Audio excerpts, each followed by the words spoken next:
Bonjour et bienvenue dans une nouvelle vidéo de The Division. Donc je vais essayer de vous montrer comment résister en mode survie.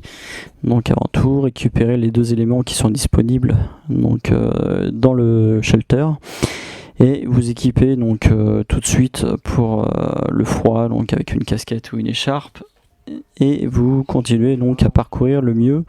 Là où je suis actuellement, c'est donc d'aller directement vers le point de l'hélicoptère écrasé. Donc je récupère les éléments à la sortie du shelter et je continue donc en direction de l'endroit. Donc faut surtout pas oublier que la résistance thermique de vos vêtements est de moins 2 degrés, donc il faut penser régulièrement à se réchauffer.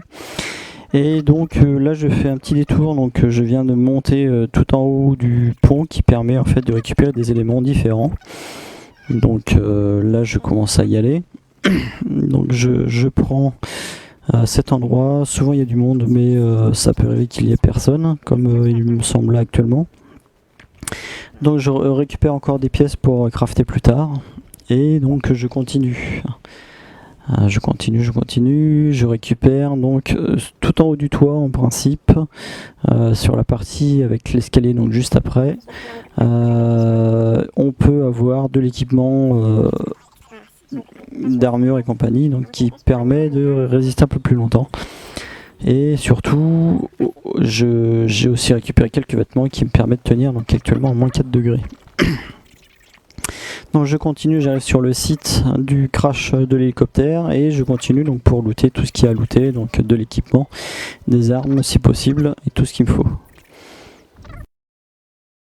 Donc, comme je disais, donc j'ai fini de récupérer tout ce qu'il y avait récupéré donc au niveau du foyer et je récupère donc directement sur le site de l'hélicoptère une armure, quelques vêtements qu'il ne faut pas surtout oublier ici, donc qui est d'assez bonne facture. Et toujours de quoi crafter un peu plus et de quoi survivre un peu plus longtemps. Donc voilà, vous êtes au site de l'hélicoptère. Donc maintenant, je prends le choix de partir vers la planque pour commencer à faire un peu d'équipement. Comme c'est vrai qu'avec le fusil à lunettes, c'est pas forcément évident. Et c'est toujours mieux d'avoir une meilleure arme que le fusil à lunettes. Personnellement, je préfère les armes semi-automatiques plutôt que les fusils à lunettes. Donc là je continue tout en haut du pont. Il y a 3-4 cibles qui traînent en général et qui donnent des assez bons éléments. Donc j'en profite pour les éliminer vu que c'est sur le trajet. Et donc je récupère effectivement donc 2 armures et des vêtements. Bon là pas de chance, ça correspondait pas. Donc je continue, je fais un petit détour par ici, à chaque fois il y a toujours de quoi récupérer en règle générale, donc je fais un peu le tour, j'élimine le peu de défense qu'il y a au cas où, et ça va me permettre de vraiment bien commencer la partie, on va dire. Là je continue, j'ai une personne avec moi, donc bon je leur laisse un peu. De toute façon je suis pas assez près, hop, on élimine la résistance. Voilà, je continue. Là, je me retrouve à quelque chose d'un peu trop gros pour moi, vu ce que j'ai comme matériel, donc je préfère me sauver. Il faut savoir qu'on est assez limité en le général en kit de soins et autres, donc ça sert à rien de jouer au héros. Perdre une demi-heure de jeu pour rien, autant dire que c'est pas la peine de continuer, donc voilà quoi. Donc la faim, c'est quelque chose qui est mangé, c'est quelque chose qui est vraiment important malgré tout dans le jeu.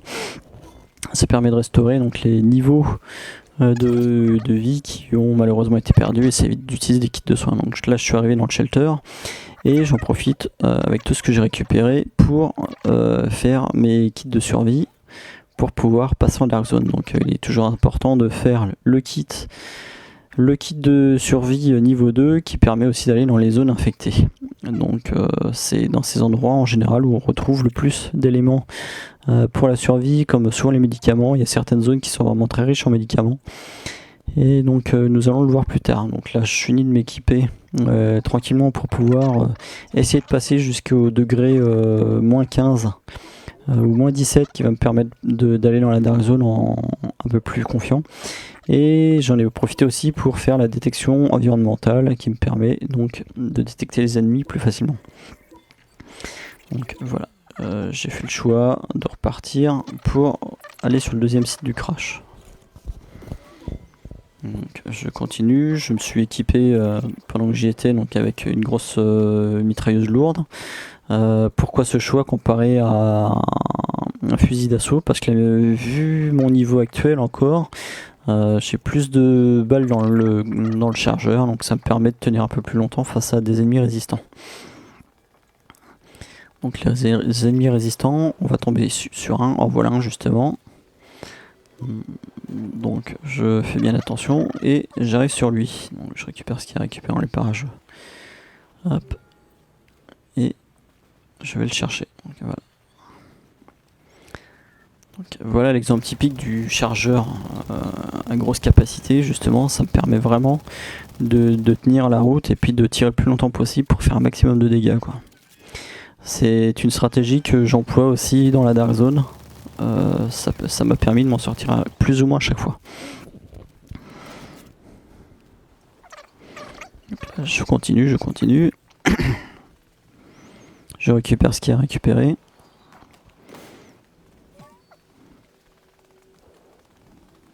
Quelques armures, et je vois qu'il y a quelques ennemis dans les parages. Donc, je vais en profiter, de toute façon ça coûte rien, je vais aller les chercher. Et là je suis à moins 18, donc moins 18 degrés c'est parfait pour aller dans la Dark Zone, j'ai plus trop de risques. Donc, finalement, donc là je pars directement vers la Dark Zone, je récupère ce qu'il y a récupéré sur la route. Je rencontre quelques personnes sur la route, donc je fais un peu de ménage et je récupère ce qu'il y a récupéré.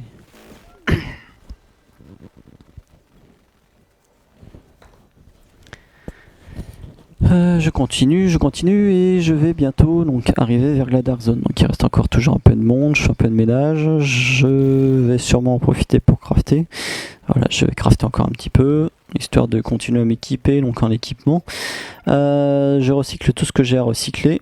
Et j'en profite aussi pour rajouter, bien sûr crafter tout ce qu'il faut, et j'ai fait une tourelle de défense. Donc la tourelle est vraiment pratique, ça permet aussi d'occuper les ennemis pendant que on leur tire dessus. Ça évite de prendre tous les dégâts et c'est souvent mieux.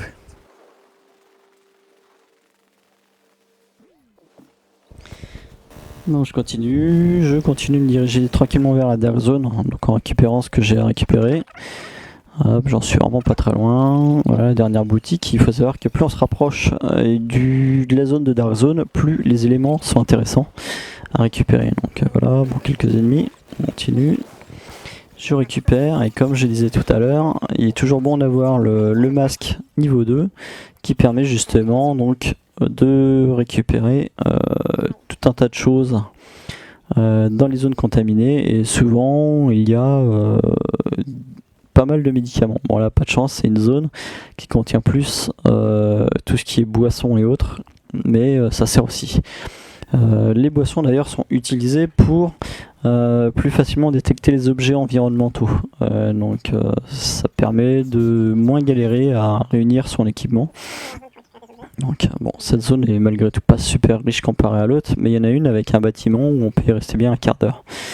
Bon, il faut pas forcément rester un quart d'heure, comme vu que le temps passe, c'est toujours quelque chose d'embêtant pour le mode survie. Donc pour rappel, à la base on commence avec 1 heure de survie qui est prolongée donc par les différents médicaments qu'on absorbe. Malheureusement, plus on absorbe de médicaments et plus le temps disponible par médicament consommé diminue. Donc il faut quand même pas trop tarder non plus, quoi. Je sais que j'ai fait des parties de pas loin d'1h30, 2 heures.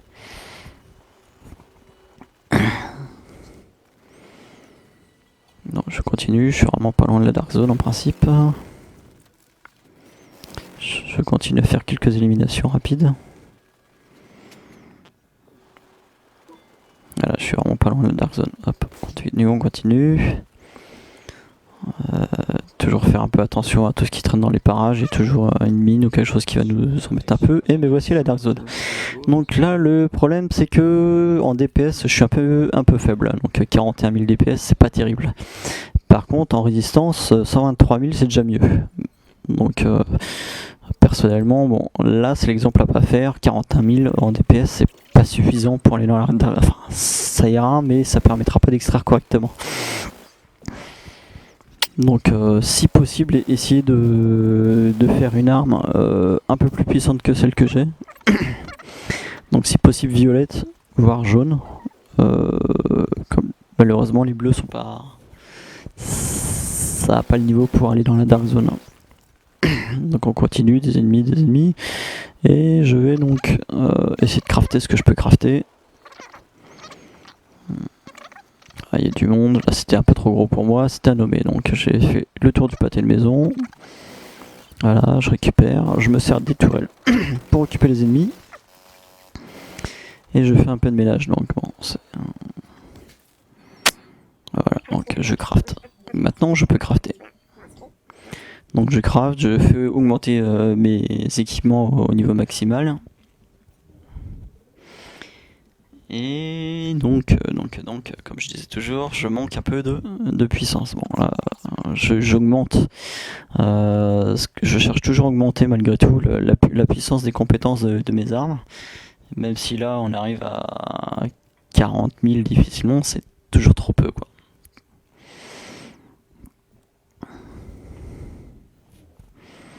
Donc, une chose ici à faire, c'est en général de s'y prendre un peu à l'avance, comme là l'exemple typique, je perds de 3-4 minutes à l'intérieur du shelter pour faire mes choses. Et vu qu'on est limité en temps, c'est une perte de temps.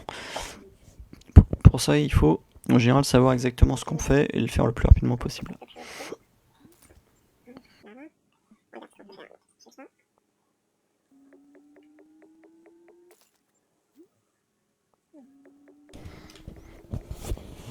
Donc, comme indiqué, donc, je vais essayer de faire en sorte d'être au maximum équipé en compétences et en équipement, chargé au niveau des armures, toutes les compétences annexes. Voilà, donc je ressors, je suis donc je continue. Et là je me dirige donc en direction du point où je vais pouvoir récupérer donc le virus originel. Donc c'est pas très loin de la DZ2 où se trouve donc le garage avec le point d'extraction de la DZ2. Donc un peu de résistance. J'élimine la... Enfin, je fais le ménage. Merci la tourelle d'ailleurs qui occupe pas mal. Pour ça la tourelle très important, quoi.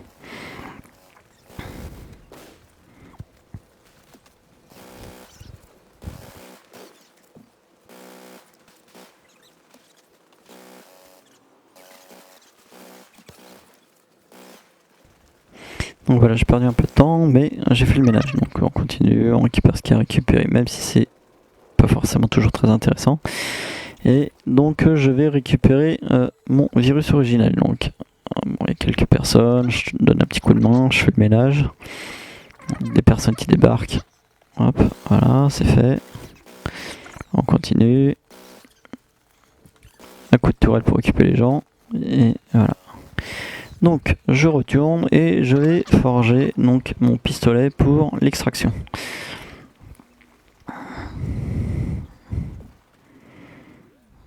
J'arrive à la planque, il y a du monde, je fais attention et je continue.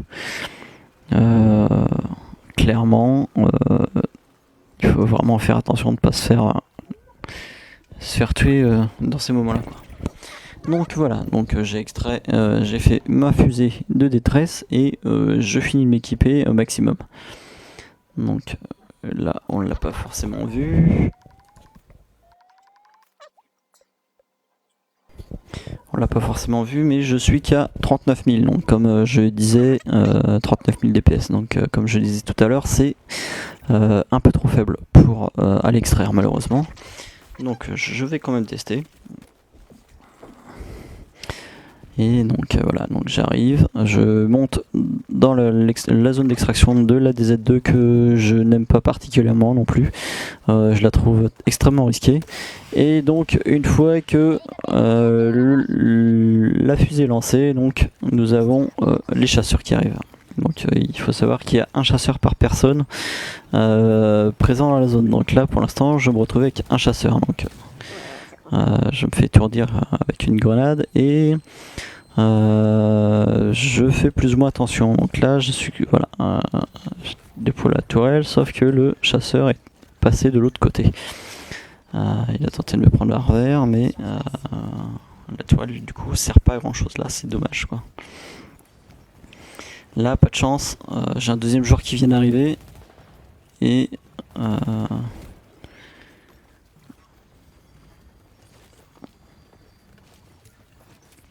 donc du coup je me rends pas compte tout de suite, mais il y a un deuxième chasseur qui traîne. Donc voilà.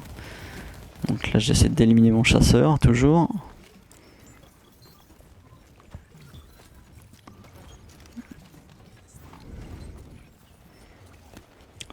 C'est vraiment le problème, c'est que il n'y a pas beaucoup de points pour vraiment bien viser correctement, ou sinon on se met vraiment à découvert. Donc là je me retrouve avec les deux chasseurs. Donc voilà, le problème c'est que deux chasseurs contre un, c'est un peu critique et j'ai déjà dépensé un sac de soins. Il faut savoir que si on peut, il faut surtout pas hésiter à faire l'évolution pour avoir le troisième sac de soins. Et dans mon cas ici, l'exemple typique, j'aurais dû aussi changer ma tourelle de proximité, ma détection de proximité par une détection une toile de soins, et qui aurait pu me servir un peu plus. Comme là je suis plus qu'à une barre, je peux pas consommer de nourriture pour me restaurer et récupérer des barres de vie, et on va essayer d'aller l'aider. Donc c'est un peu dangereux, donc voilà, et pas de chance, le chasseur est là et c'est trop tard. Donc voilà, malheureusement c'est une des choses qu'il fallait pas faire, le faire tout de suite. J'aurais eu une toile de soins, ça aurait pu se passer.